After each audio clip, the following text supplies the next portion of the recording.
I-discuss po natin ito. Ayan.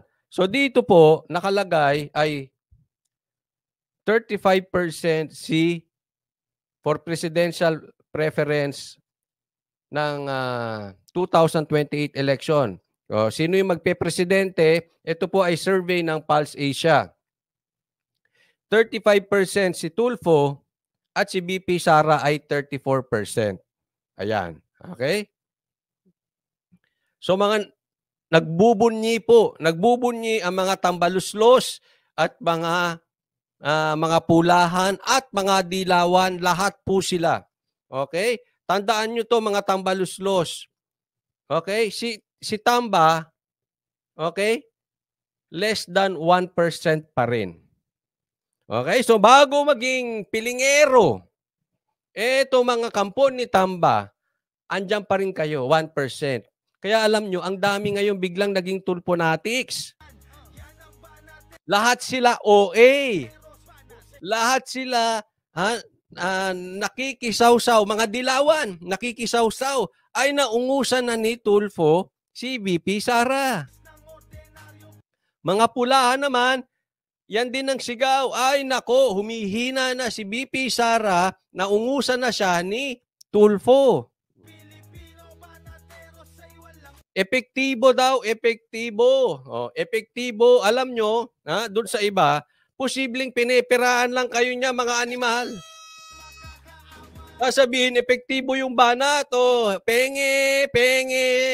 Hindi ko sinasabing kasya, pwede may hinihili sila. O, wag nyo kaming idemanda. May mga 10, may mga 6 at 7 libel case ako. Epektibo yung banat namin. Oh, wag nyo kami i-demanda, yung mga vloggers, mga recruiter na vlogger, wag nyo kami i-demanda, epektibo. Ginagamit lang kayo ng mga yan. Sa totoo po, hindi epektibo at hindi nakaungos si Tulfo. Eto masasabi ko sa inyo, relax lang kayo. Relax lang. Kasi po, maraming DDS ay hindi pa naka-fully support kay VP Sara. Tatandaan nyo yan. Marami tayong kilalang DDS, medyo disappointed pa kay VP Sara kasi nasa gitna. Kaya nga, lagi ko pong ini-explain sa inyo na nauunawaan ko si VP Sara dahil siya po ay Vice President at part ng unit team. Hindi niya po pwedeng bumakbak muna. Remember the word, muna. Pero kung huhulihin si Tatay Digong ng ICC or 2027 na, abangan ninyo, it will be a different Sara yung makikita ninyo. Yung patwitams na BP Sara ngayon, pagdating ng panahon na kinakailangan na, makikita ninyo yung tapang, yung BP Sara na nananampal ng kalaban. Aminin po nating lahat yan. Maraming DDS naka-standby lang sa gitna. Yung iba nga, wag na nating itanggi. Yung iba nga medyo disappointed pa kay Sara eh. Naiintindihan ko po si BP Sara, naiintindihan ko rin yung mga disappointed kay BP Sara. Kaya lumalabas parang epektibo yung pagtira sa mga Duterte kasi umaangat si Tulfo.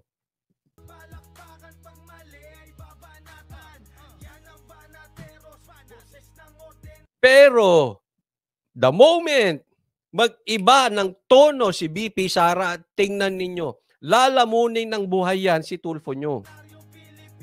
Kaya kayong mga dilaw na hindi nyo na kayang ipanalo yung inyong mga politiko dahil laos na kayo, inodoro kayo, nakikisawsaw kayo, bigla kayo ngayon naging tulponatics.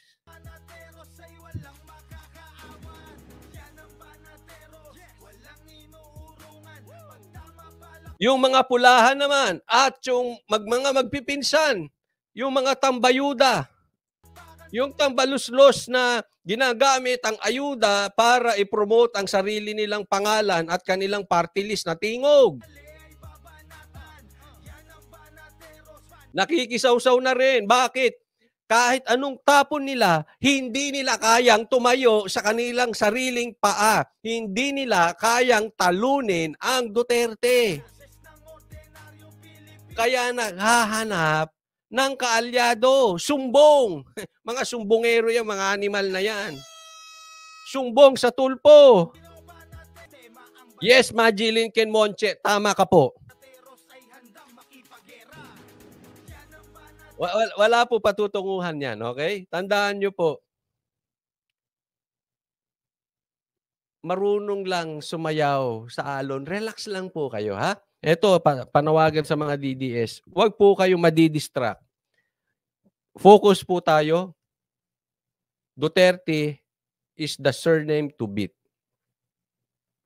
Malakas si Sara, alam yan, nung mga nakikisawsaw, nakikisalsal na dilawan, yung mga laos na dilawan, at alam yan ng Marcos, alam yan ni Tamba. Kaya nga kung ano-anong pautot ang kanilang ginagawa. Yung maliit na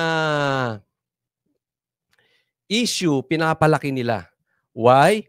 Kasi nga alam nila malakas si Sara. Kaya yung mga pautot na yan, lahat yan sasakyan nila. Dahil hindi nila kaya ang Duterte. So lahat po yan, tandaan natin mga DDS, don't panic. It's organic. Parang isko, don't panic, it's organic. Relax lang. In the end, alam natin malakas si Sara. At alam natin, alam ng Duterte, especially si Tatay Digong, kung anong gagawin. Huwag natin pansinin yung mga ingay na yan. Yung mga nasa paligid, bigyan ko po kayo ng hint. Tingin lang po tayo kay Tatay Digong. Kung saan niya tayo nililid, yun po ang puntahan natin. Posibleng, minsan aatake, di ba yan yung sinasabi ko kanina? Minsan lalaylo. Diskarte yan, relax lang po. Sunod lang tayo. And most probably, 90%, Sara will be the next president. Hindi na po nila mahintayan yan. Unless, wag naman sana, may unlikely na mangyari. Halimbawa, nagkasakit si BP Sara, may nangyari kay Sara, wag naman po. But then again, alam mo, ang tao, maghahanap eh. Kahit hindi po si Sara, pwedeng si Baste, pwedeng si Pulong. No? But definitely, they will not go for the Tambaluslos, for the Marcos, especially mga dilaw. No? So kahit anong paninira, kaya nga ang atake nila Duterte eh. Kasi Duterte ang talagang kaya nilang, Duterte lang talaga ang kalaban para sa kanila. Yan po lang talaga ang malakas. Lahat po kaya nilang kontrolin except the Dutertes. At saka si Tulfo, alam nyo, wala pang napatunayan si Tulfo sa executive. Okay? Diretso siya sa legislative eh. Naging mayor ba si Tulfo? If I'm not mistaken, hindi naging mayor yan. Iba po ang executive, iba po ang legislative. At ang president po ay executive. Okay? So ang mayor parang mini president yan. Ng kanilang syudad, yan ang presidente. Same sila ng function ng president. At may experience po si Sara, si Pulong at si Baste patungkol sa executive department. Si Tulfo from vlogger ata, hindi ba ako nagkakamali? From vlogger, dumiretso bilang senador. So kung experience-wise, makikita ng taong bayan yan. Iba talaga ang experience ni Sara being a mayor. May experience si Sara paano kalabanin ng rebelde. May experience si Sara paano kalabanin ng mga drug addict. Si Tulfo may experience sa pag-imbestiga ng pamilya. Oh, you do the choice. You make your choice. Ha? Oh. Sino? Oh, may experience sa droga, paglaban sa droga at rebelde, may experience sa pangangaliwa. Kayo na. Kayo na mamili. Meron na Coach Oli pang grandstand nga lang. Eh yun, dyan po magaling si si Tulfo sa pag-grandstanding. Okay, puntahan naman natin ito. Sana po wag na pong ako higit sa lahat wag niyo pag-iintindihin niya sila Trillanes, sila Mike Abe, pati yung mga nakikisaw-saw na iba na mahina na daw ang Duterte, pinahihina ng China ang mga Duterte, etc. etc. Meron pang drug war si Baste. Ay nako, yan po ay mina-mind conditioning lang po kayo ha. Sa totoo lang, lumalakas pa nga ang Duterte. And sa totoo, aminin natin, gusto nila yung style ni Baste. Kasi alam nyo kung bakit? Sino ba naman ang matutuwa sa mga drug addict? Hindi yung kapwa nilang addict.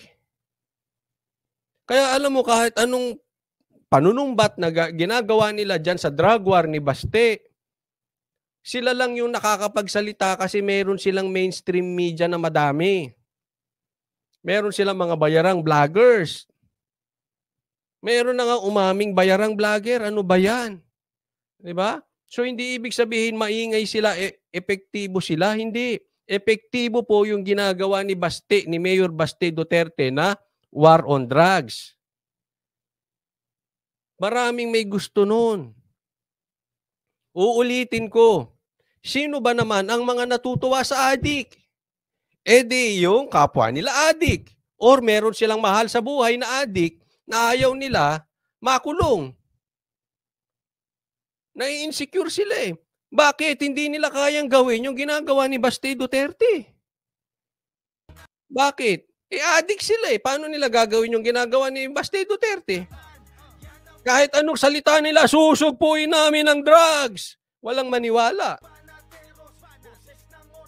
Hindi po ba yan ang totoo? Kahit anong daldal nila, walang credibility. Hindi ko po sila pinapangalanan na kayo na umisip. Sino bang mga adik dyan? Administrasyon natin. Kaya nagagalit sila sa Duterte kasi imahe po ng Duterte yung paglaban sa droga. Marami sa inyo, including me, tuwang-tuwa ako dyan sa drug war, dyan sa Davao. Kung pwede nga lang, kidnapin ko si Baste dito, gawin mo nga yan dito sa lugar namin. Di naman pwede, baka suntokin ako noon. Diba, hindi nila kaya. Hindi nila kayang gawin yun. Bakit? May dungis din silang droga eh. Sabi dito, Baste, war on drugs, Sandro Fashion Show. Hindi. Kayo na lang. Kayo na lang tanungin ko.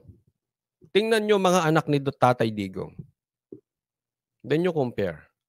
Tingnan nyo anak ni Ferdinand Marcos Sr.